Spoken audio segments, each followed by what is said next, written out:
And just like that, the resilient bull makes a comeback on Friday. The S&P 500 up 1.12% as Wall Street squeezed weak shorts ahead of the hot jobs data. So where to next? That's what we're here to talk about. We're going to go over fund flows, earnings, market breadth, and the latest charts to help you navigate a market that's becoming ever more so volatile. So sit back, relax, we've got a lot to talk about. Let's roll the tape. Welcome everybody to the daily recap show where we talk about stocks and the financial markets. My name is Chase. If you like this video, please subscribe, hit that notification bell, like this video, and leave a comment for the algorithm. I know it's just one click for you, but it really helps me out. What a bounce off the lows. What a green day. Absolutely crazy. Guys, people sold telecom services and pretty much this part here of consumer defensives and a small portion in utilities and bought risk on assets. Everything gained today. I mean, look at the sectors. GDX, the best performing sector after gold continued its rally this week. We then had metals mining up there as well, home builders, industrial, semiconductors, tech up 1.15%. Very, very strong day. Every sector gained today. Look at this, XLP, even regional banks ever so slightly. So now why did we actually rally? Number one, I just think the jobs print leaked yesterday. I think some of the big boys got access to it and sold off yesterday. I guess you could call it sell the rumor, buy the news. We also had a hot NFP. However, you dive into the weeds, you actually saw wage inflation was cooling in that report, and the unemployment rate, despite a 300,000 blowout figure, actually came in line. So you put all of that together, and what the data is telling you is that the economy is strong, there's growth, we're nowhere near a recession, but wage inflation is cooling. And ultimately, that's what the Fed wants. They want a deceleration in inflation. And this was the game plan I was using all week. So guys, I posted this on my Twitter. Go ahead, follow me on Twitter so you don't miss these gems that I post on a daily basis. Have a read of this. So this was posted on April the 3rd, Australia time. For you guys in America, it would actually be like April the 2nd, like 10 p.m. And this is pretty much 5200 is the gamma flip, but there's a ton of positive gamma in the tape. It can't be ignored. That's why we're volume building into the close. This is where it gets crazy, guys. I said I see a flush to 5170, 5180. Now, we did go a little bit below those levels. No one's going to call the levels perfectly. A flush to 5170 to 80 to shake out the bulls. And then we squeeze out weak shorts on the jobs data. That's exactly what we did. And I posted this when that was the price of the S&P 500. That's exactly what we did. We sold, flushed out weak longs, had weak shorts enter, then we squeezed out those weak shorts on the jobs data. Let me show you what that looks like on the chart. Okay, before we hop into the S&P 500 charts, a couple of things. So the S&P 500 is actually down 0.95%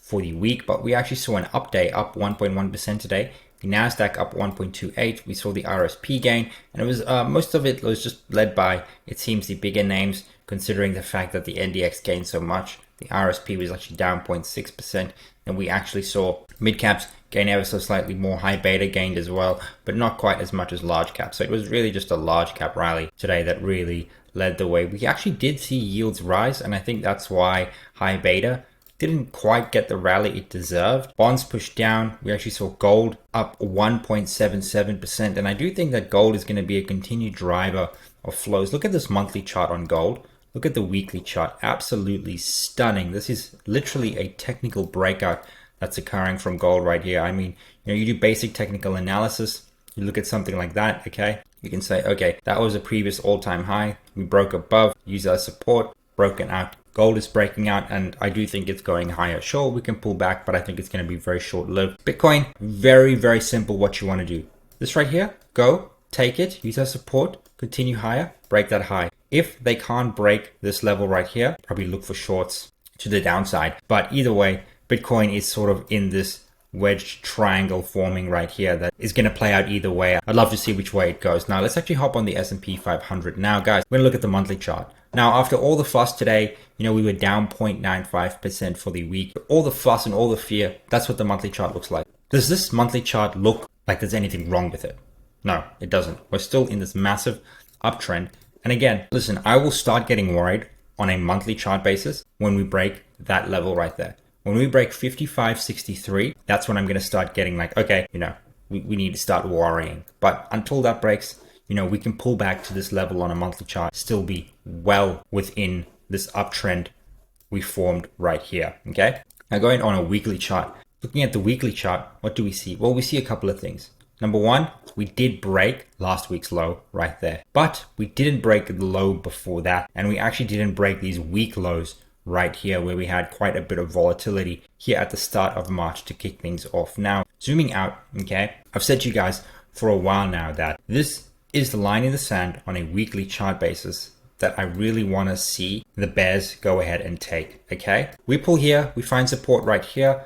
That's very, very healthy. We'd be in the context of an uptrend because I consider this right here lows on the weekly chart. So below here, we actually make lower lows. Above here, we make higher lows. And this is why I like this level pretty much 4,800, 4,819. It's also the previous high here in 2021, as you can see. So guys, like I will be buying dips the whole way through up until this level right here on a weekly chart basis. If we do get below this level, I think we're probably going to move to this level right here, 4,500, but we're nowhere near there. All of the panic this week, and this is what we did. We just broke last week's lows. That's it.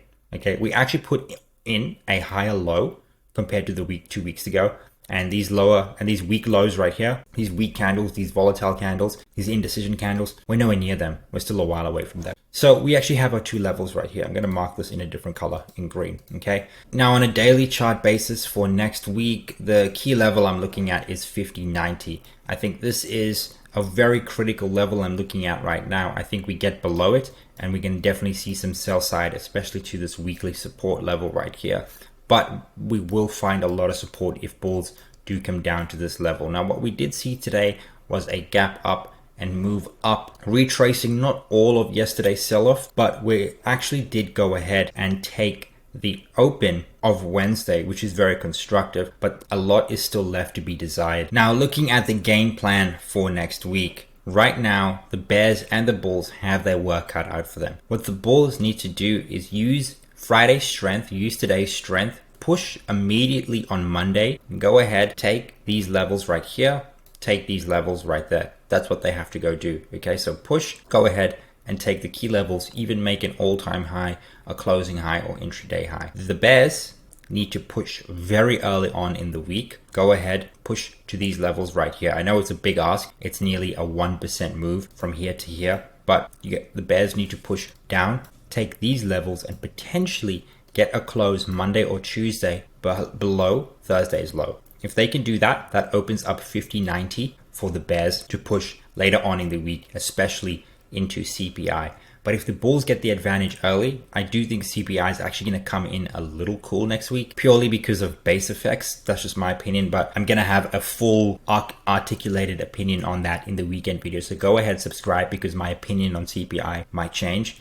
But the bears need to push early on in the week, break these lows, look for 50.90. Okay. Bulls, they need to go ahead and recapture these highs. Pretty much in this zone right here, it's no man's land and it can go either way. And that's essentially what we're doing. We have like two lines right here and we're looking for a breakout to the upside or breakout to the downside. In this area right here, it's very, very mixed and it can go either way. But a lot's going to depend on who gets the lead first. Early in the week, if bulls rally, I think we're going to move higher to new all-time highs into the CPI. If the bulls get the lead early, they're going to have to really, really push all the way down to this level first, use as resistance, and then go for 50.90. So a lot more work is cut out for the bears. Nonetheless, those are the two options I'm looking at for the S&P 500. We have some very interesting data and stats here. This is the S&P 500 return into and after non-farm payrolls, 5 days before, 1 day before, 1 day, 5 days, and 1 month after. Now this data goes back to September 2022 when this new bull market started. So we do have 18 instances right here. So not a whole lot of data, but enough where we could actually get a semblance of what normally happens in recent history. Now, I bet a lot of you are thinking, why didn't you show us this in yesterday's video or the day before that? Well, I actually did post it on my Twitter well in advance for all of you guys to see. So go ahead, follow me on Twitter so you guys don't miss data points like these. A lot of these charts that you do see in the videos, I do post well beforehand on my Twitter. So that way you guys don't miss a single beat. But let's actually dive into the stats right here. Now you can see average return 1 day before is actually negative 0.06. and that's actually quite significant. That actually means a lot of people are taking risk off here into non-farms normally one day before. You can see this was yesterday's negative 1.2%. Now we have a hit rate here, so percentage of the time up only 38%. It's the worst day out of this entire data pool. Have a look at this one day before non-farms, negative 1.1, negative 0.1, negative 1.2, negative 1.8, negative 0.7. So there's a lot of negative data points, and a lot of the time we have actually seen a negative move into the non-farms, and we can actually see that one day after tends to be not very positive but fairly positive with a pretty average hit rate. Normally one day after we actually see returns of 1.4%, 66% of the time higher, and then 1 month after we see 3% gains, 72% of the time higher. So yesterday's reaction to non-farms was actually completely normal, and if you do see a green day come Monday or next week or even the month after, that's actually completely normal and well within recent history. Now looking at equity fund flows, guys, firstly do take into consideration this is last week's data.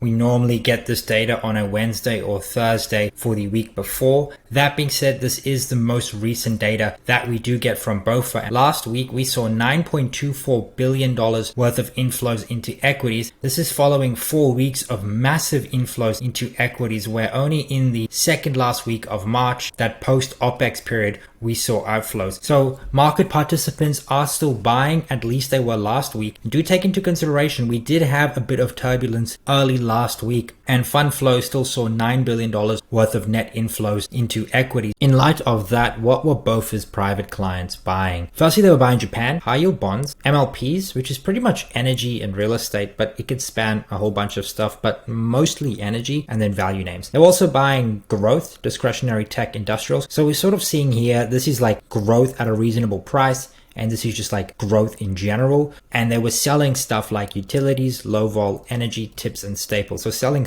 non-cyclicals and defensives. So pretty much this is telling me, because this data is obviously last week and we only get this week's data next week. Essentially what this is telling me is that BOFA's private clients, which you could probably use as a proxy for the market, were coming into this week heavy growth, heavy cyclicals, and were underweight stuff like defensives, non-cyclicals. I guarantee you next week's data, we're probably going to see stuff like growth, discretionary tech, industrials sold off in favor for probably stuff like this, utilities, stuff like energy, stuff like MLPs, stuff like probably treasuries, tips yields here as well, investment grade bonds too. And that is part of the reason why we've had such a sharp reaction this week, is because a lot of people came into this week not positioned for a sell-off, not positioned in the right way. Now moving on, guys, let's talk about earnings season. So earnings season officially kicks off next week. We have Delta earnings on Wednesday. Then Friday we have a couple of the bigger financial names, BlackRock, Citi, JP Morgan, Wells Fargo. Now what are we expecting for financials here in earnings? Now financials are expected to produce a 4.8% growth here in the first quarter of 2024. Pretty solid growth metrics, all things considered. It's been a very tough environment for banks for the most part, especially with how tight lending conditions have been, where interest rates are right now, especially housing affordability as well as commercial. So to see this numbers pop up in financials is actually quite promising. Now we got a note here from BOFA. I'm not going to read the whole thing, but pretty much they expect the first quarter 2024 results for banks to validate the year-to-date performance. GSIB banks plus 13% versus 9.1% for the S&P 500 year-to-date, 3.5% for super regional banks, 3.8% for trust banks. Despite the outperformance in GSIBs, they're trading at reasonable valuations at 11 times 2025 PE versus 11.7 times the pre-pandemic median, and they're trading at a 44%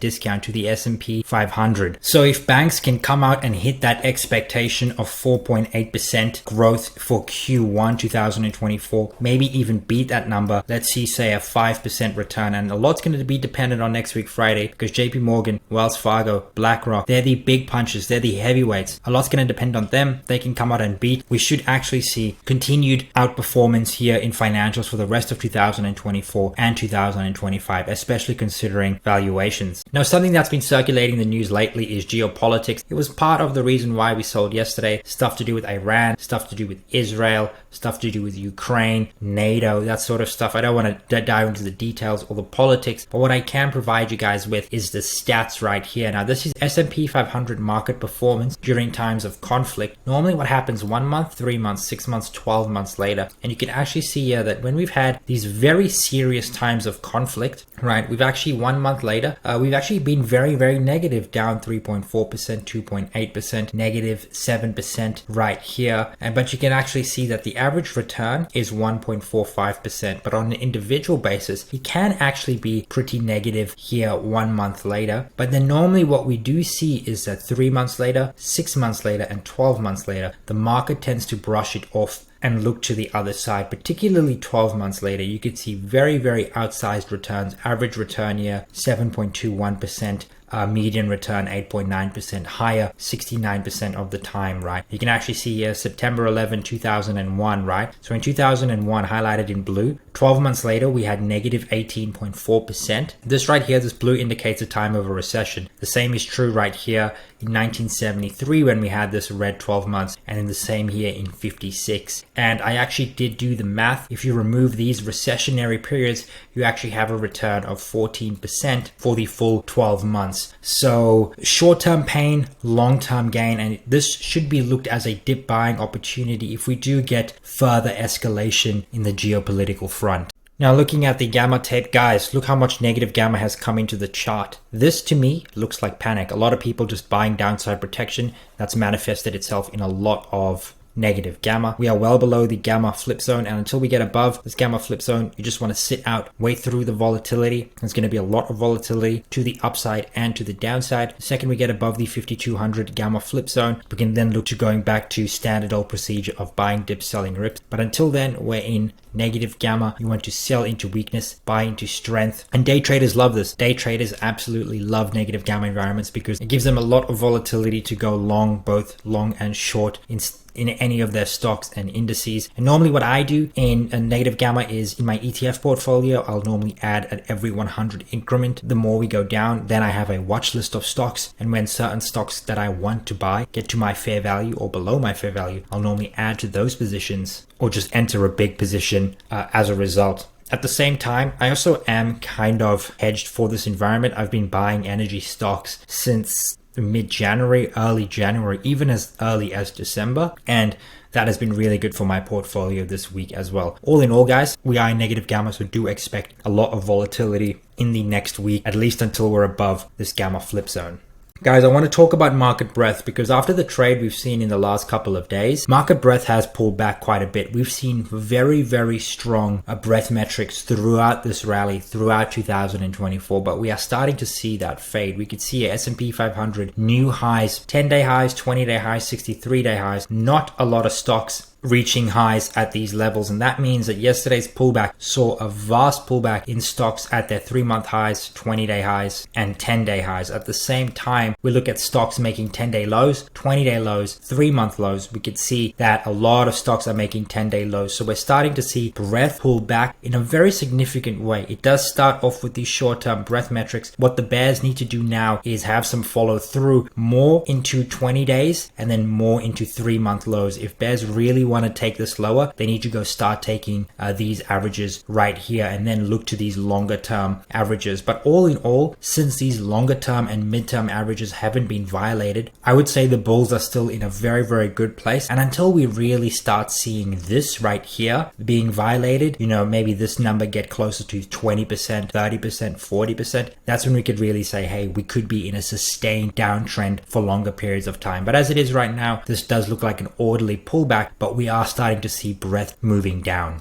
Something else we're seeing here, this is the bull market behavior checklist. Now, throughout 2024, this checklist has been yes for every single thing right here. Yesterday was the first time this checklist actually ticked this box right here. The gold and copper 200-day average trend officially ticked down to no. And again, very similar to the breadth metrics I just showed you before, we're starting to see weaker breadth in the market, and it normally only starts with one and then escalates from there. Now, if this goes ahead ahead and ticks back up to yes in the next 10 days or so, then it's nothing to worry about. It was just a small pullback we've had. But if we start to see a lot of these others move into the no category, then we could really look at, okay, a sustained pullback, maybe a month, 2 months, not just in time, but in price can occur and will occur. And then we have to start looking at levels to the downside. But as it is right now, this is just a very short-term pullback, a very ordinary pullback that we normally get in the market. Looking at something else I look at all the time, the core market model. Now, this market model right here essentially is just breadth and sentiment combined along with liquidity. And we were in overbought territory. We are actually starting to move down away from overbought territory. It does take a couple of trading days, but we are starting to see this turn. We have started to see this turn in a big way from extreme overbought into overbought. And if this then crosses this line, we could probably see some short-term weakness in the market. However, you do have to understand that this is still a bull market nonetheless, and we only really want to look to sell side if we get below the zero line right here. And you can see when we got below the zero line here